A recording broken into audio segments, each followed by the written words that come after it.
Dear teachers, welcome to JS in English Learning. We are with Unit 7 of PGTRB and we are discussing Grish Karnad's play Tuklak, which is a political allegory and it is also in satire. Now, we are with scene 9. Okay, we saw, uh, we, okay, so yeah, just a minute.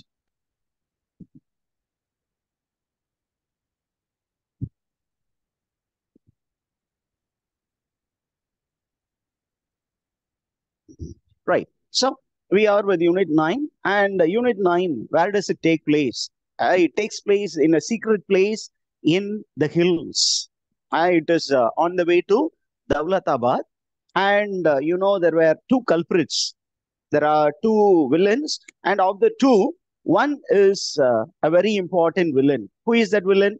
When we look into the scene, இதுல ரொம்ப முக்கியமான villain ஒரு ரொம்ப கன்னிங்கான ஒரு character அப்படின்னா it is the Dobie, okay, the washerman by name Asis, who was impersonating in the beginning of the play as a Brahmin by name Vishnu Prasad, and he deceived Sultan Tughlaq, got a lump sum amount of money.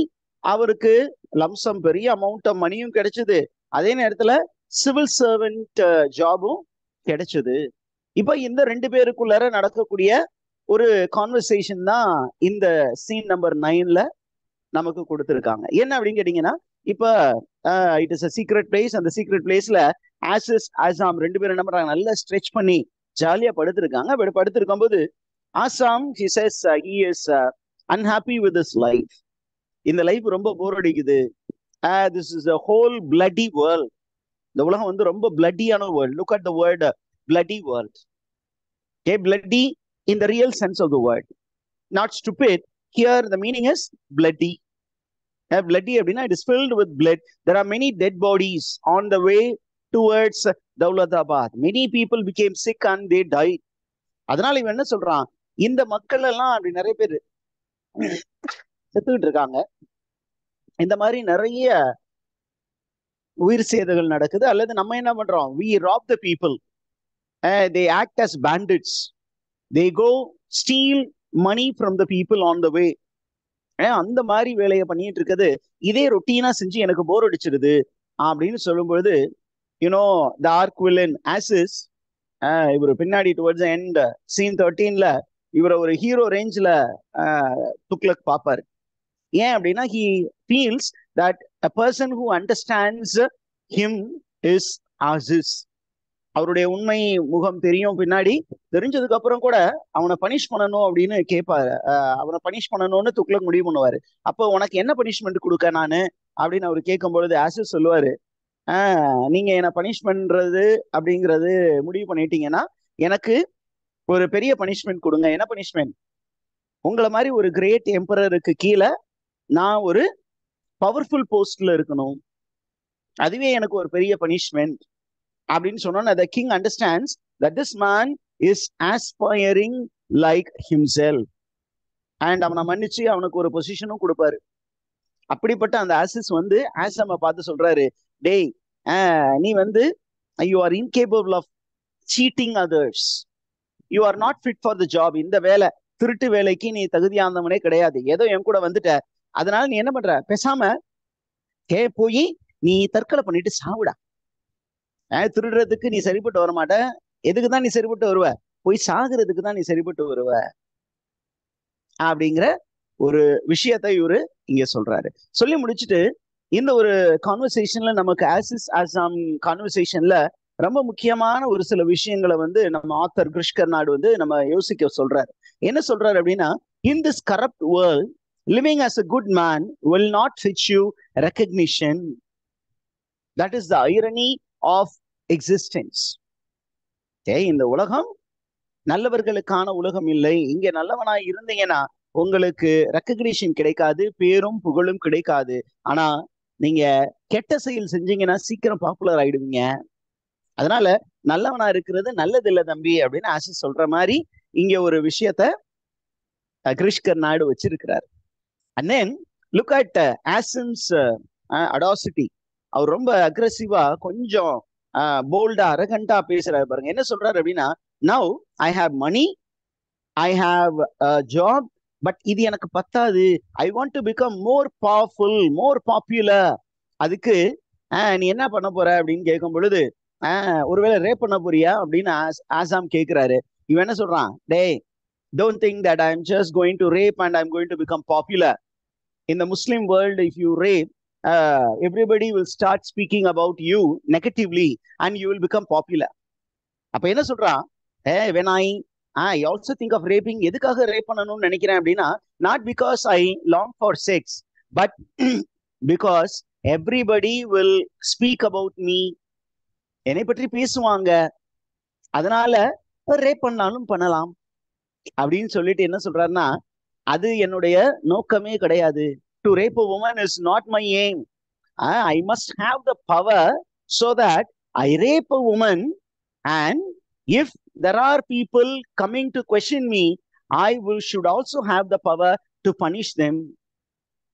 ஒரு victim வர்றாங்க, நீதி கேட்டு வர்றாங்க, எனக்கு எதிராக பேசுறாங்க அப்படின்னா, நான் ஒரு பவர்ஃபுல் பொசிஷன்ல இருந்து அவங்கள நீ நீதி கேட்டா வர்ற, வாங்கிக்கன்னு அடிக்கணும். அந்த அளவுக்கு எனக்கு பவர் வேணும் அப்படின்னு this man is a power thirsty monster அப்படிங்கிற ஒரு உருவத்தை வந்து நமக்கு கிரிஷ் கர்னாட் கிரியேட் பண்றாரு. அவருக்கு பவர் வேணும். எதுக்கு பவர் வேணும்? தப்பு செய்யணும். அந்த தப்பு செஞ்சு அந்த செஞ்ச தப்புனால பாதிக்கப்பட்டவர்கள் இவருக்கு எதிராக கிளர்ந்து எழும்போது அவர்களை என்ன பண்ணணும், தட்டி வைக்கிறதுக்கும் இவருக்கு பவர் வேணும். அந்த மாதிரி ஒரு பவர்ஃபுல் போஸ்ட், அதுக்காக தான் நான் ஆசைப்பட்டுக்கிட்டு இருக்கேன் அப்படின்னு சொல்றாரு. Did you understand that, teachers? Yes, sir. அப்ப ரொம்ப இன்ட்ரெஸ்டிங்கா ஆசாம் கேக்குறான், அப்ப நீ இந்த மாதிரி யாரும் உன்னை கேள்வி கேட்க முடியாத நிலைக்கு போகணும்னா நீ என்னவா தான் ஆகணும்? You should become the sultan. So சுல்தான் ஆகணும்னு முடிவு பண்ணிட்டியோ? இந்த நாட்டின் தலைவரானதான் நீங்க இந்த வேலையெல்லாம் பண்ண முடியும். He has absolute authority that nobody can stand against him. அவன் நினைச்சா யார வேணுமோ கொல்லலாம். ஏன் அப்படின்னா சுல்தான் Mohammed Thuglak was doing it. அவர் என்ன பண்ணாரு, நினைச்ச வேணும்னு கூப்பிட்டு எல்லாரையும் யார் அவருக்கு பிடிக்கலையோ அவங்க எல்லாரையும் அரெஸ்ட் பண்ண சொன்னாரு, எல்லாரையும் எலிமினேட் பண்ண சொன்னாரு. அப்புறம் அதுக்கு ஒரு டீம் வச்சிருந்தாரு. அந்த டீம் என்ன பண்ணணும், they have to cut open the tummy, remove all the things, stuff it with hay, then stitch it and go and hang it in the public place. And அந்த பாடிஸை கேட்டு யாராவது வந்தாங்கன்னா அந்த பாடிஸை கொடுக்கறதுக்கு காசு வாங்கணும். This is how he was exercising power அப்படிங்கிற ஒரு அருமையா ஒரு இன்ஃபர்மேஷன் நமக்கு இந்த இடத்துல இருக்கு. இந்த இன்ஃபர்மேஷன் சொல்லி முடிச்சிட்டோன்னா நமக்கு ஆசாம் சொல்றான், நம்ம ஏற்கனவே we have a nice establishment here. நம்ம ஒரு நல்ல ஒரு சீக்ரெட் பிளேஸ் வச்சிருக்கோம். இந்த சீக்ரெட் பிளேஸ்ல எல்லா வசதிகளும் இருக்கு. ஒரு அலிபாபா குகை மாதிரி ஒரு பெரிய இடத்துல நம்ம நிறைய பணத்தை சேர்த்து வச்சிருக்கோம். அதுவே வர்ற போறவங்கள்ட்ட இருந்து நிறைய திருடவும் செய்யறோம். நிறைய பேரை வந்து பயமுறுத்தி வச்சிருக்கோம். நம்ம ஏரியால நம்ம தான் கிங்கு, நம்ம தான் பெரிய ராபர்ஸ். இருக்கிற ராபர்ஸ் எல்லாம் நம்மளை கண்டு பயந்து ஓடுறான். ஏன் நம்ம கிட்டையும் ஆட்டையை போட்டுருவானுங்களோ அப்படிங்கிற அளவுக்கு ஒரு பயத்தை உண்டு பண்ணி இருக்கிறோம். இது போதாத நண்பா ஆசிஸ், ஏன் நம்ம இன்னும் மேற்கொண்டு திருட வேண்டும் அப்படின்னு சொன்னோன்னே பாருங்க ஆசிஸ் எவ்வளவு அழகா சொல்றாரு அப்படின்னு கேட்டீங்கன்னா, எவ்வளவு நாளைக்கு திருடிட்டு ஓடி போய் விழுகிறது. ஒரு அரச பதவி கிடைச்சிச்சுன்னா, ஒரு அட்மினிஸ்ட்ரேட்டிவ் போஸ்ட் கிடைச்சிச்சுன்னா திருடலாம். ஆனா பனிஷ்மெண்ட் கிடைக்கும் அப்படிங்கிற ஒரு பயம் இல்லாம திருடலாம். நான் ஒரு பொலிட்டீஷியன் ஆயிட்டா யாருக்கும் பயப்படாம திருடலாம். நம்ம வந்து யாரும் பனிஷ் பண்ணுவாங்க அப்படிங்கிற ஒரு பயமே இருக்காது. அந்த மாதிரி ஒரு பொலிட்டிக்கல் பொசிஷனுக்கு தான் நான் ஆசைப்படுகிறேன். அதை எப்படியாவது நான் அடைந்து விடுவேன் அப்படிங்கிற ஒரு உறுதியோட இருக்கிறான். Did you understand that, teachers? Did you get this information? He wanted to become a politician in order to rob and be in a safe position. Okay, அந்த ஒரு இன்ஃபர்மேஷன் இங்க கொடுத்துருக்காங்க.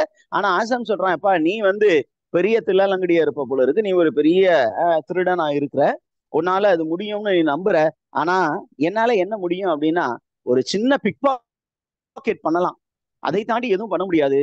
அப்படின்னு சொல்லும் பொழுது ஆசிஸ் சொல்றான், ஓகே வெயிட் பண்ணி பாரு, நான் என்ன பண்ண போறேன், I am going to become a court thief.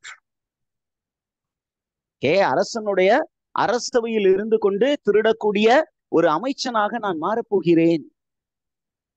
Okay, அந்த அளவுக்கு ஒரு பெரிய கரப்ட் பொலிட்டீஷியனா நான் ஆக போறேன். ரொம்ப பவர் வீல்டிங் பொலிட்டீஷியன், நல்ல ஒரு பவர்ஃபுல் போஸ்டர். துக்ளக் தான் எனக்கு சரியான கிங்கா இருப்பாரு. அவருக்கு கீழே இருந்து அவரு என்ன பண்ணிட்டு இருக்காரு, அவரு ஒரு வேவ் லென்த்ல போயிட்டு இருக்கு, அவரு ஒரு தாட் பேட்டர்ன்ல போயிட்டு இருக்காரு. அவரோடயே டிராவல் பண்ணி நான் நிறைய சம்பாதிக்கலாம்னு பாக்குறேன். ஓகே, அப்படின்னு சொல்லிட்டு நான் ஏற்கனவே ஒரு பிளான் பண்ணிட்டேன், கிங்கோட க்ளோஸ் ஆகுறதுக்கு ஒரு பிளான் பண்ணிட்டேன். என்ன பிளான் அப்படின்னா, I have asked Karim. You remember in the previous scene we spoke, there was a character by name Kareem. அவரு வந்திருந்தாரு. அந்த ஒரு மனிதனை வந்து நான் உனக்கு ஒரு வேலை கொடுக்குறேன்னு சொல்லியிருப்பான். அந்த மனிதனை வந்து ஒரு ஒர்க் கொடுத்து அனுப்பிச்சிருக்கான். அந்த மனிதன் வருவான் அப்படின்னு எதிர்பார்த்துட்டு இருக்காங்க. அண்ட் கரீம் என்ன பண்றான், ஒரு மேனை அரெஸ்ட் பண்ணி கொண்டு வரான். அண்ட் அந்த மேனை பார்த்த உடனே ஆசிஸ் ரொம்ப ஷாக் ஆயிடுறான். என்ன அப்படின்னு கேட்டீங்கன்னா, நான் எதிர்பார்த்த மனிதன் இந்த மனிதன் அல்ல. I was expecting, okay, Ghiyas Uddin Abbasid. நீ போய் ஒரு தப்பான ஆளை பிடிச்சிட்டு வந்துட்டியே அப்படின்னு சொல்லி அவனை திட்டுறான். ஓகே, சோ ஓகே, நமக்கு ரொம்ப அருமையான இன்ஃபர்மேஷன் இருக்கு. ஆனா உண்மையான என்ன விஷயம் இருக்கு அப்படின்னு கேட்டீங்கன்னா, the man who comes is actually, okay, Ghiyasuddin அப்பாசித். Who is Ghiyasuddin அப்பாசித்? In the previous scene நம்ம பார்த்தோம், Muhammad Tughlaq, while he was in Dawlatabad, he was telling the people that he has invited a saint, okay, a saint from the Arab country to visit Dawlatabad. இது வந்து previous சீன்ஸ்ல எல்லாம் சொல்லப்பட்ட ஒரு விஷயம்தான். அந்த Ghiyasuddin அப்பாசித்தை arrest பண்ணி கொண்டு வர சொல்லியிருக்கான். இப்ப அந்த கியாசுதீன் அப்பாசித்து இல்லைன்னு இவங்க நினைச்சாங்க. ஆனா அந்த மனிதன் தான் உண்மையாலுமே கியாசுதீன் அப்பாசித். ஏன் அந்த மாதிரி ஒரு டவுட் இவங்களுக்கு வந்தது அப்படின்னா, இவங்க எதிர்பார்த்தது என்ன அப்படின்னா, அரசன் வந்து ஒருத்தருக்கு அழைப்பு விடுத்திருக்கிறார் என்றால் அவர் நல்ல ரிச் அப்பியரன்ஸ்ல வருவாரு, நிறைய மணியோட வருவாரு, ஒரு பெரிய படையோடு வருவாரு அப்படின்னு எதிர்பார்த்தாங்க. ஆனா Ghiyasuddin Abbas came like a beggar. He did not have much fanfare. ரொம்ப பகட்டா இல்லாம ஒரு ஏழ்மையான ஒரு அப்பியரன்ஸ்ல வந்தாரு. அதனால இவரு கியாசுதீன் அப்பாசித் இல்ல அப்படின்னு இவரு முடிவு பண்ணிட்டாங்க. யாரு? ஆசிஸ் முடிவு பண்ணிட்டாரு. ஆனா அவரே வாயை கொடுத்து மாட்டிட்டாரு. யோ, நான் தான் ஏன் Ghiyasuddin Abbasid. I am the guest of the honour of his majesty. I am from Arabia. நான் அரேபியால இருந்து வந்திருக்கேன். உண்மையாலுமே ஐ am the descendant of Khalif அப்பாசித். Khalif அப்பாசித் அப்படின்னு ஒரு பெரிய செயின்ட் இருந்தாரு, அவருடைய வழித்தோன்றல் நான். நீங்க என்ன பண்ணிருக்கீங்க, இப்படி புடிச்சு கொண்டு வந்திருக்கீங்க. நான் போய் என்ன பண்ண போறேன், சுல்தான் முகமது துக்ளக்ட உங்களை பத்தி சொல்ல போறேன், அவரு உங்களை புடிச்சு கொண்டு போடுவாரு அப்படின்னு சொல்லியிருக்கிறார். இத சொன்ன உடனே என்ன பண்றாங்க, டக்குன்னு ஆசிஸ் என்ன சொல்றான், ஐயா மன்னிச்சுக்கோங்க சாமி, நாங்க வேற ஒரு ஆளை பிடிக்கணும்னு பார்த்தோம், உங்களை நாங்க புடிச்சிட்டு வந்துட்டோம். I'm sorry. நாங்க செஞ்ச தவறுக்கு பரிகாரமாக I and my friend Azam will be your slave as long as you are in Dawlatabad. இப்ப தௌலதாபாத் நோக்கி போறீங்க, உங்களுக்கு நாங்கள் அடிமை வேலை செய்வோம், உங்களோடு நாங்கள் இருப்போம் அப்படின்னு சொன்ன அவர் சொல்றாரு, சரி உன்னை நான் மன்னிச்சு விடுறேன், நீ எனக்கு அடிமையா இருக்கணும், நான் தௌலதாபாத்தை விட்டு போற வரைக்கும் எனக்கு அடிமை ஊழியம் செய்ய வேண்டும், அந்த ஒரு காரணத்தினால நான் உங்களை மன்னிச்சு விடுறேன் அப்படின்னு சொன்னோன்னே Aziz is very cunning man. அப்ப கேக்குறான், ஐயா mister sorry saint Ghiyasuddin Abbasid, has the emperor seen you before? Emperor உங்களை பார்த்திருக்காரு ஐயா அப்படின்னு கேட்கும்போது, இல்ல. நீங்க எம்பரரை பார்த்திருக்கீங்களா? கேள்விப்பட்டிருக்கேன், ஆனா பார்த்தது இல்ல அப்படின்னு சொன்னோன்னே, இப்ப நீ மசமா மாட்டிக்கிட்ட. என்ன, நீ எம்பரரை பார்த்தது இல்ல, எம்பரரும் உன்னை பார்த்தது இல்ல, நீ தௌலதாபாத்துக்கு ஏற்கனவே போயிருக்கியா அப்படின்னு எக்ஸ்ட்ரா ஒரு கொஸ்டின் கேட்கிறான். இவன் சொல்றான், டேய் நான் அரப் கண்ட்ரியில இருக்கேன்யா, அங்க இருந்து நான் எப்படி தௌலதாபாத்துக்கு போக முடியும் அப்படின்னு சொன்னோன்னே, நீ வசமா இப்ப மாட்டிக்கிட்ட. நான் என்ன பண்ண போறேன்? I am going to kill you and I am going to impersonate as Ghiyasuddin Abbasid. This is a plan. Did you find that, teachers? Okay. இந்த ஒரு டிசிஷன் எடுக்கிறதுக்கு முன்னாடி நமக்கு கியாசுதீன் அப்பாசித் வந்து ரொம்ப இன்னசென்ட்டா ஒரு ஒரு சில விஷயங்களை வந்து ஆசிஸ் கிட்டையும் ஆசாம் கிட்டையும் சொல்லுவான். என்ன இன்ஃபர்மேஷன் அப்படின்னா, இங்க பாருங்க, நான் ஒரு பெக்கர் மாதிரி இருந்தாலும் நான் பெக்கர் மாதிரி வந்ததுனால தான் வழியில யாருமே என்ன பண்ணல, ராப் பண்ணல, என்னை நிறுத்தி என்னிடமிருந்து எதையும் திருடவில்லை. நான் ஒரு பிச்சைக்கார மாதிரி தெரிகிறதுனால், அந்த தோற்றத்தில் இருப்பதனால் வழியில எந்த வழிப்பறி கொள்ளையர்களும் என்னை எதுவும் பண்ணவில்லை. ஒருவேளை நான் கொஞ்சம் பகட்டா வந்திருந்தேன், கொஞ்சம் ரிச்சா ட்ரெஸ் பண்ணி வந்திருந்தேன்னா Roberts would have robbed me. இருந்தாலும் என்கிட்ட ரெண்டு முக்கியமான விஷயம் கையில இருக்கு. என்ன? One is a letter which was written by சுல்தான் முகமது துக்ளக். அது என் கையில் உள்ளது. ரெண்டாவது, இந்த கிங் வந்து ஒரு மோதிரம் கொடுத்திருக்காரு, தன்னுடைய முத்தரை மோதிரம். But it is not a costly ring, but this ring will make the king recognise me. அப்படி சொன்னோன்னே, நான் இது எல்லாத்தையும் சொல்லிட்டு நீங்க என்கிட்ட மாட்டிக்கிட்டீங்க அப்படின்னு சொல்லி என்ன பண்றாங்க, நீங்க வசமா மாட்டிக்கிட்டீங்க. You are now in a mouse trap, you are like a mouse in a trap. எங்க கையில நீங்க மாட்டிக்கிட்டீங்களே, ரொம்ப நல்லவங்கன்னு நினைச்சு ரொம்ப இன்னசென்ட்டா எல்லாத்தையும் சொல்லிட்டீங்க. என்ன பண்ண போறான்? உன்னை போட்டு தள்ளிட்டு நான் என்ன பண்ண போறேன்? ஓ பிளேஸ்ல கிங்க போய் பார்க்க போறேன். I am going to meet king in the guise of Ghiyasuddin Abbasid the saint. இத சொன்ன என்ன பண்றாரு? அப்படியே இவர் வெளியில ஓடுறாரு. இவர் வெளியில ஓடுறதுக்கு முன்னாடி இந்த ஒரு பர்டிகுலர் கேரக்டர் உள்ள என்ட்ரு ஆகும் போதே ஆசாம் என்ன பண்றான்? வெளியில போறான்.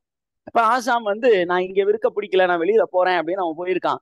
இப்ப கியாசுதீன் அப்பாசித் என்ன பண்றாரு? அந்த இடத்த விட்டு தப்பிச்சு வெளியில ஓடுறாரு. வெளியில ஓடும் பொழுது என்ன பண்றாரு அப்படின்னா, ரொம்ப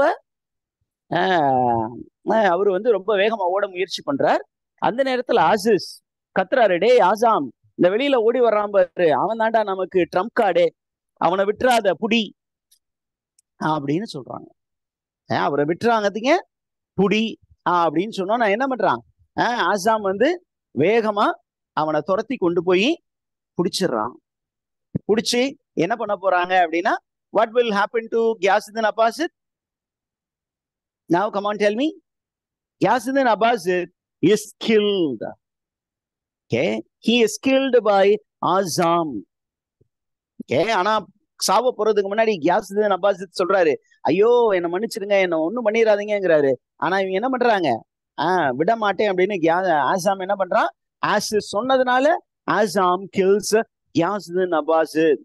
அப்படியே ரத்தத்தோட அப்படி உள்ள வர்றான். வரும்போது அவன் என்ன பண்றான்? இந்த கியாசுதீன் அப்பாஸுடைய ட்ரெஸ்ஸையும் அந்த கியாசுதீன் அப்பாஸுடைய டர்பனையும், turban is a sign of a saint, அந்த ஒரு செயின்டோடைய டர்பனையும் எடுத்துட்டு வர்றான். அந்த டர்பனை எடுத்துட்டு வந்தோன்னே ஆசிஸ் என்ன சொல்றான்? Now I am going to disguise myself as Ghiyasuddin Abbasid அப்படின்னு சொல்லி அந்த கியாசுதீன் அப்பாசித்துடைய டர்பனை போட்டுக்கிட்டு அவருடைய ஒரு மூட்டை இருக்கு, ஒரு பண்டில், அந்த பண்டில ஓபன் பண்ணி என்ன பண்றான்? அங்க உள்ள இருக்கிற என்னென்ன விஷயங்கள் இருக்கு அப்படின்னு சொல்லிட்டு அதை எக்ஸ்ப்ளோர் பண்றான்.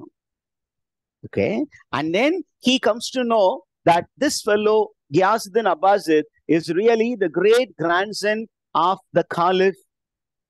அதே நேரத்துல அவன் ஆசாம பார்த்து சொல்றான், Assam, don't be a coward. I know what you are capable of. யாருமே எதிர்பார்க்க முடியாத ரொம்ப மோசமான விஷயங்களை நீ செஞ்சிருக்க. என்ன பண்ணிருக்க? while you were in the capital, you were working with the soldiers, and what was your job? Your job was to carry the dead body of the people killed by the king, both male, female and children, and you were in charge of dissecting the body, stuffing it with straw. இந்த வேலையை மட்டும்தான் உன்னை செய்ய சொன்னாங்க. நீ என்ன பண்ண?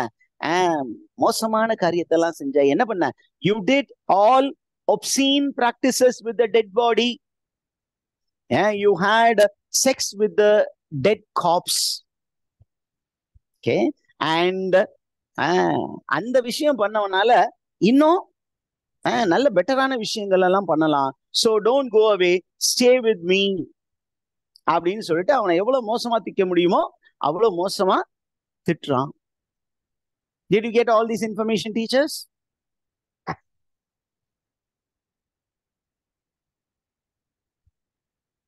That is the end of that particular scene.